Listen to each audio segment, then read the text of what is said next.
Dear students, plant pathology में plant disease control में हम आज फिज़िकल कंट्रोल ऑफ डिजीज़ के बारे में स्टडी करेंगे।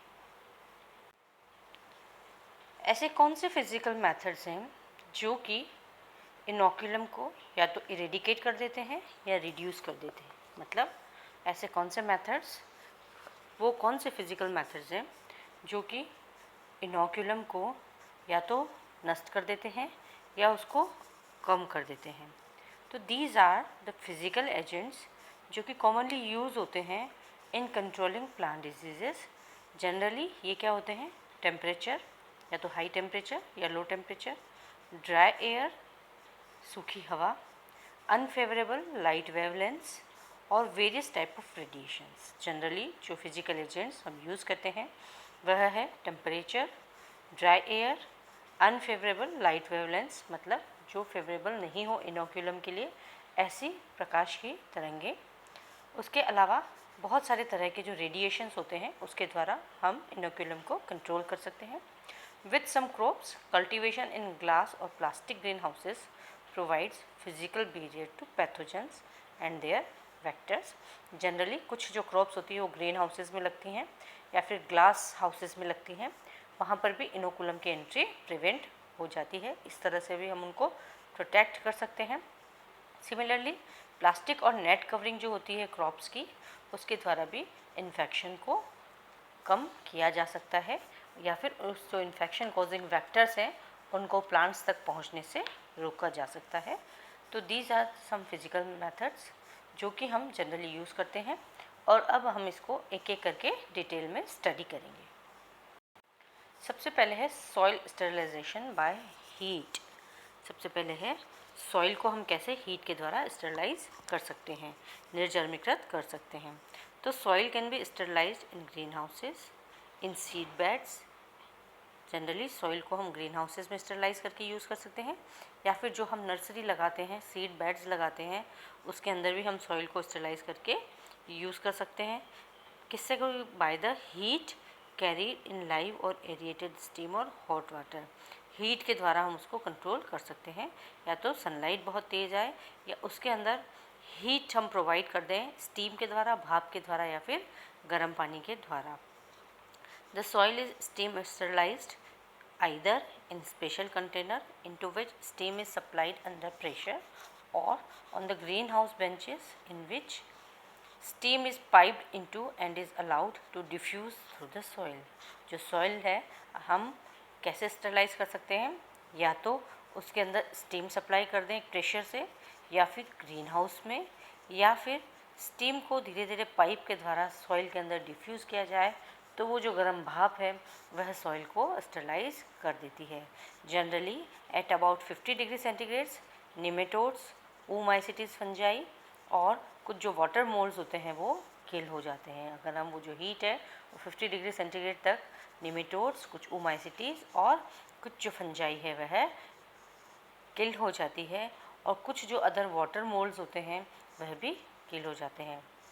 जबकि बैक्टीरिया, वॉर्म्स, स्लग्स, सेंटीपीड्स, इन सबको किल करने के लिए 60 से लेकर 72 डिग्री सेंटीग्रेड की आवश्यकता होती है।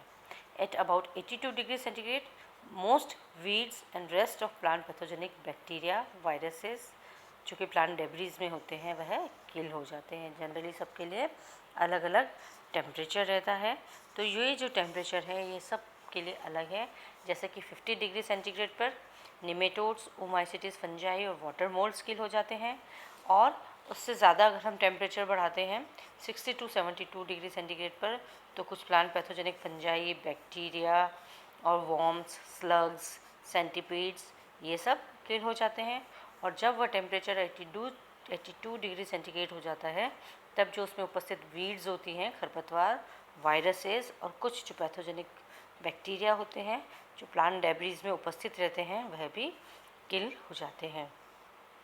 Heat tolerant weed seeds and some plant viruses such as tobacco mosaic virus are killed nearly at boiling point, that is between 95 and 100 degree centigrade. तो जो TMV है और जो कुछ वीड्स होती हैं जो कि हीट रेजिस्टेंट होती हैं, इनको नियरली बॉइलिंग पॉइंट तक ले जाकर ख़त्म किया जाता है। जनरली जो सॉइल स्टरलाइजेशन है is completed when temperature is coldest part of the soil has remained for at least 30 minutes at 82 degree centigrade and above. And at this temperature almost all plant pathogens in the soil are killed. Generally ये जो effect है temperature का, heat का, यह कम से कम 30 minute के लिए उस सॉइल के अंदर रहे और लगभग 82 डिग्री सेंटीग्रेड पर लगभग सॉइल में उपस्थित सारे जो पैथोजेंस हैं वह किल हो जाते हैं। पैथोजेंस के साथ साथ जो खरपतवार वीड्स होती है उसके अंदर वह भी किल हो जाती है। Then heat sterilization of soil can also be achieved by heat produce electrically rather than steam. Heat को हम इलेक्ट्रिकली भी प्रोवाइड कर सकते हैं रादर देन स्टीम या हॉट वाटर। तो हीट प्रोवाइड करने के लिए मुख्यतः स्टीम का यूज़ किया जाता है या हॉट वाटर का यूज़ किया जाता है और अलग अलग टेम्परेचर पे अलग अलग बैक्टीरिया और या प्लांट पैथोजेंस किल होते हैं। पर अगर उस हीट को हम 30 मिनट तक लगातार दें तो लगभग 30 मिनट तक 82 डिग्री सेंटीग्रेड अगर हम उसको लगातार दें तो लगभग सारे bacteria, viruses, plant pathogenic fungi और वीड्स जो हैं वह किल हो जाते हैं। तो यहाँ ये इम्पॉर्टेंट है नोट करने के लिए कि चाहे एक्सेसिव हाई या प्रोलॉन्ग हम हाई टेम्परेचर दे दें, पर यह सॉइल स्टेरिलाइजेशन के दौरान हम इस तरह की कंडीशंस डेवलप करें ताकि जो उसका जो माइक्रोफ्लोरा सॉइल के अंदर जो उपस्थित है और जो कि प्लांट फ्रेंडली होता है उसको कोई डैमेज ना पहुंचे। मतलब इतने डिग्री सेंटीग्रेड अगर हम टेम्परेचर देंगे तो उसके अंदर जो सॉइल माइक्रोफ्लोरा है वह भी डैमेज होने के चांसेस है। तो हीट स्टेरिलाइजेशन में हमको ये ध्यान में रखना होता है कि जो माइक्रोफ्लोरा उसके अंदर उपस्थित हैं और जो नॉर्मल सेप्रोफाइट्स उसके अंदर उपस्थित है सॉइल के अंदर वह डेड और डिके ना हो, प्लस इसके अंदर जो एल्यूमिनियम और सॉल्ट्स के जो टॉक्सिक लेवल्स हैं वह भी इंक्रीज़ ना हो। क्योंकि अगर हम बैक्टीरिया को किल करेंगे तो इसके अंदर जो दूसरे नाइट्रीफाइंग बैक्टीरिया है या और तरह के दूसरी तरह का सॉइल माइक्रोफ्लोरा है, सेप्रोफाइटिक बैक्टीरिया है, वह भी किल हो जाते हैं और इस वजह से उसके अंदर टॉक्सिक सॉल्ट्स डिपॉजिट हो जाते हैं। इसीलिए हमको इसको करते वक्त थोड़ा सा सावधानी रखनी चाहिए। So here is the temperature at which various type of pathogens, insects and weed seeds are eliminated from the soil, seeds and other propagative organs। ठीक है, यहाँ पे एक टेम्परेचर थर्मामीटर बना के पूरा इसमें आपको डिस्प्ले कर रखा है कि कितने डिग्री टेम्परेचर पर किस तरह के पैथोजन का एलिमिनेशन होता है। तो 40 से 50 डिग्री सेंटीग्रेड पर जूस्पोरिक जो प्लांट पैथोजेनिक फंजाई है उसका एलिमिनेशन होता है। 60 से 70 डिग्री सेंटीग्रेड पर elimination of most plant pathogenic bacteria and fungi. ठीक है, देन 70 से 80 डिग्री सेंटीग्रेड पर most plant pathogenic viruses, insects, weed seeds और हीट टॉलरेंट जो प्लांट पैथोजेनिक बैक्टीरिया होते हैं उनका एलिमिनेशन हो जाता है। और 90 से 100 डिग्री टेम्परेचर पर मतलब नियरली बॉइलिंग पॉइंट पर elimination of few heat tolerant viruses and seeds हो जाता है। इस तरह से there is a sort of thermometer जो कि आपको टेम्परेचर रेंज शो कर रहा है। The second is hot water treatment of propagative organs. मतलब जो प्रोपोगेटिव ऑर्गन्स हैं पादप के, चाहे वह तना हो, जड़ हो, बीज हो, पत्ती हो, स्टेम कटिंग हो या लीफ बर्ड्स हो, जो भी प्लांट्स को आगे बढ़ाने में, बल्ब्स हो, कॉर्न्स हो, ये जो कुछ नर्सरी स्टॉक होते हैं, ये जो कुछ प्रोपोगेटिव ऑर्गन्स हैं इनका हॉट वाटर ट्रीटमेंट किया जाता है अंडर द फिजिकल कंट्रोल। तो hot water treatment of certain seeds, bulbs and nursery stock is used to kill any pathogen with which they are infected or which may be present inside seed coat, bulb, scales etc. or which may be present in external surfaces of the wounds। मतलब जो भी propagating organ है, चाहे वो seed हो, bulb हो, corn हो या जो नर्सरी स्टॉक्स हो, उनका हॉट वाटर ट्रीटमेंट किया जाता है। इससे क्या होता है कि सीड कोट के अंदर जो अगर पैथोजेनिक बैक्टीरिया, पैथोजेनिक फंजाई या कोई भी पैथोजन अगर उसके अंदर उपस्थित है तो वह भी किल हो जाता है। इसके साथ साथ उसकी एक्सटर्नल बाह्य सरफेस पे अगर कुछ वुंड्स के द्वारा, अगर वुंड्स में भी अगर कोई पैथोजन हो तो वह भी इसके द्वारा डिस्ट्रॉय किया जा सकता है। कुछ जो डिजीज़ेस हैं उसमें seed treatment with the hot water for many years the only means of control. कुछ जो डिजीज़ेस हैं उसके अंदर सीड्स का हॉट वाटर ट्रीटमेंट्स ही ओनली एक कंट्रोल मेथड है जिसके द्वारा कि डिजीज़ को कंट्रोल किया जा सकता है। In some diseases seed treatment with hot water जो मैंने बताया वो है, एग्जाम्पल है उसके loose smut of cereals in which fungus over winter as mycelium inside the seed where it can not be reached by chemical.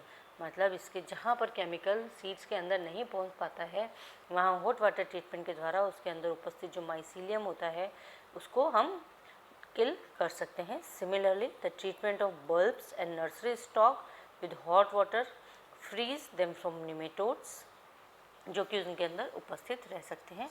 इसी तरह हम जो सीड्स हैं, नर्सरी स्टॉक्स हैं और जो बल्ब्स हैं जिसके अंदर अगर निमेटोड्स हैं उसको भी हम हॉट वाटर के द्वारा ट्रीट कर सकते हैं। एग्जाम्पल है डिक्टाइलैंकस डिस्पेसी जो कि बल्ब्स में उपस्थित होता है बहुत सारे ऑर्नामेंटल्स में, और रेडल्फोसिमिल्स जो कि सिट्रस फ्रूट स्टॉक में उपस्थित होता है। इन स्टॉक्स और बल्ब्स में जो निमेटोड्स और दूसरे पैथोजेंस होते हैं उसको हम हॉट वाटर ट्रीटमेंट के द्वारा कंट्रोल कर सकते हैं। The effectiveness of method is based on the fact that dormant plant organs with withstand high temperature. यह जो है ट्रीटमेंट तभी सक्सेसफुल होगा जब जो प्लांट ऑर्गन है जिसको हमको ट्रीट करना है वह इतना टेम्परेचर, इतना हॉट जो हम उसको वाटर ट्रीटमेंट देंगे उस वाटर का टेम्परेचर ये विदस्टैंड कर सके या उसको वह सहन कर सके। और जो ड्यूरेशन हम यूज़ करते हैं वह होस्ट और पैथोजन के कॉम्बिनेशन में डिपेंड करता है। हर एक के लिए जो ड्यूरेशन है हॉट वाटर ट्रीटमेंट का, किसी के लिए 5 मिनट, 10 मिनट, आधा घंटा, 1 घंटा, तो ये जो टाइमिंग्स है यह होस्ट पैथोजन के कॉम्बिनेशन पे डिपेंड करता है कि किसको हम कितनी देर के लिए और किस टेम्परेचर पे रखेंगे। जैसे कि लूज स्मेट ऑफ फीट है उसमें जो सीड को हॉट वाटर में 52 डिग्री सेंटीग्रेड पर 10 से 11 मिनट के लिए रखा जाता है, जबकि जो बल्ब्स हम ट्रीट करते हैं, किसके बल्ब्स, ऑर्नामेंटल्स जो हैं उनके बल्ब्स को, जिसको हम डिटाइलेंचस डिप्टेसी जो है उसके द्वारा उसके अगेंस्ट हम ट्रीट करते हैं, तो उसको हम 43 डिग्री सेंटीग्रेड पर 3 घंटे के लिए रखते हैं।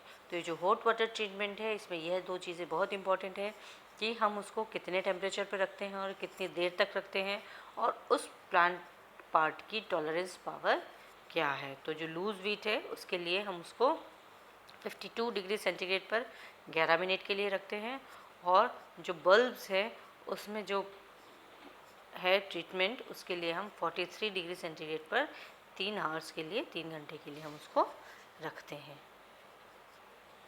नेक्स्ट है third point, hot air treatment of storage organs. जो स्टोरेज ऑर्गन्स हैं उसको हम हॉट एयर के द्वारा कैसे ट्रीट करते हैं। तो treatment of certain storage organs with warm air removes the excess moisture from their surfaces and hasten the healing of wounds, thus preventing their infection by certain weak pathogens। मतलब जो storage में हमने plant parts रख रखे हैं उसको हम कैसे ट्रीट करते हैं, उसके अंदर क्या है कि गर्म हवा प्रवाहित की जाती है। इस हवा के द्वारा उस जो स्टोरेज में मॉइस्चर है वह ख़त्म हो जाती है सरफेस से, प्लांट सरफेस से या प्लांट पार्ट के सरफेस से, और उसके ऊपर अगर कोई वुंड होता है, चोट का निशान होता है, कोई स्कार होता है किसी भी प्लांट के द्वारा, प्लांट पैथोजन के द्वारा, तो वह भी ठीक हो जाता है। तो उसके अंदर जो उपस्थित बैक्टीरिया या फंजाई या प्लांट पैथोजेंस होते हैं वह किल हो जाते हैं। For example, keeping the sweet potatoes at 28 to 32 degree centigrade for 2 weeks help the wounds to heal and prevents infection by rhizospus and soft rotting bacteria. After storage भी हमने देखा था कि कई तरह के बैक्टीरिया और फंजाई उसके अंदर लग जाते हैं। यह होते तो वीक पैथोजेंस हैं पर यह धीरे धीरे फ्रूट्स और वेजिटेबल्स को डैमेज कर देते हैं। तो इसके जो बेस्ट है वह है हॉट एयर ट्रीटमेंट हम उसमें कर दें। तो जिस एग्जांपल है हमारे पास कि अगर स्वीट पोटैटो को 28 से 32 डिग्री सेंटीग्रेड पर 2 वीक के लिए अगर हम उसको रख दें, 2 वीक तक अगर हम उसके 28 से 32 डिग्री टेम्परेचर की जो एयर है हम उस स्टोरेज के अंदर प्रवाहित करते रहें, उसको प्रोवाइड करें, तो इसके द्वारा जो है उसके अंदर जो वुंड्स हैं वो भी हील हो जाएंगे और उसके अंदर राइजोपस और जो सॉफ्ट रॉटनिंग बैक्टीरिया होते हैं जो कि उसके अंदर इफ़ेक्टिव हो सकते हैं, उसके द्वारा भी उसको बचाया जा सकता है। The hot air curing of harvested years of corn, tobacco leaves, etc. remove the most moisture from them and protect them from attack by fungal and bacterial saprophytes. सबसे इम्पॉर्टेंट थिंग है कि जब हॉट एयर प्रवाहित की जाती है तो जो प्लांट सरफेस से जो स्टोरेज ऑर्गन है, स्टोरेज जो पार्ट्स हैं फ्रूट के, उनके ऊपर का जो मॉइस्चर है वो बिल्कुल ख़त्म हो जाता है। और जब मॉइस्चर अवेलेबल नहीं रहेगा तो किसी भी तरह की सेप्रोफाइटिक फंजाई या पैथोजेनिक बैक्टीरिया, सेप्रोफाइटिक बैक्टीरिया उसके ऊपर एक्ट नहीं कर सकते हैं। इसी तरह जब dry heat treatment barley seed को दिया जाता है 72 डिग्री सेंटीग्रेड पर 7 से 10 दिन के लिए, तो यह लीफ स्ट्रिक और ब्लैक चाफ जो डिजीज़ है उसको प्रिवेंट करता है, उसको मतलब बिल्कुल प्रोटेक्ट कर लेता है प्लांट को उससे। और ये जो डिजीज़ की जाती है यह एक बैक्टीरिया के द्वारा की जाती है, ज़ैंथोमोनास कैम्पेस्ट्रिस, जो उसका पैथोवर है, translucence from the seeds with negligible reduction of seed germination. तो सबसे इम्पॉर्टेंट थिंग है, अगर उस सीड को हम हॉट एयर ट्रीटमेंट देते हैं तो उसके जो जर्मिनेशन है उसमें कोई रिडक्शन नहीं आना चाहिए। उसके ऊपर जो मॉइस्चर हम हटाते हैं उसके द्वारा कई तरह के saprophytic bacteria, fungi, plant pathogenic bacteria and fungi उसमें से रिमूव हो जाते हैं क्योंकि उनको मॉइस्चर अवेलेबल नहीं रहता है उसके ऊपर ग्रो करने के लिए। तो यहाँ पे एक एग्जांपल है कि अगर बार्ले सीड को 72 डिग्री सेंटीग्रेड पर 7 से 10 दिन के लिए यह ट्रीटमेंट दिया जाए तो जो बैक्टीरिया है ज़ैंथोमोनास कैम्पेस्ट्रिस पैथोवस ट्रांसल्यूसेंस वह सीड के ऊपर से बिल्कुल हट जाता है, वहाँ नेग्लिजिबल इन्फेक्शन होता है और सीड जर्मिनेशन पर भी कोई प्रभाव नहीं पड़ता है। तो hot air treatment is very important and सबसे इम्पॉर्टेंट चीज़ इसमें यह है कि यह उसके ऊपर के मॉइस्चर जो है उसको रिमूव करता है और उसके ऊपर जो घाव है, वुंड्स हैं, उनको भी हील करता है। तो इन दो तरीके से वह स्टोरेज ऑर्गन्स पर जो सेप्रोफाइटिक और पैथोजेनिक बैक्टीरिया और फंजाई लगते हैं उससे उनको, प्लांट ऑर्गन्स को प्रोटेक्ट करता है। Thus this is for the day. बाकी आगे फिज़िकल कंट्रोल मेथड्स हम नेक्स्ट लेक्चर में पढ़ेंगे। तो आज हमने सिर्फ 3 कंट्रोल मेथड्स के बारे में पढ़ा है, soil sterilization by heat, hot water treatment and hot air treatment. अभी और इसमें पार्ट्स हैं उसको हम आगे स्टडी करेंगे।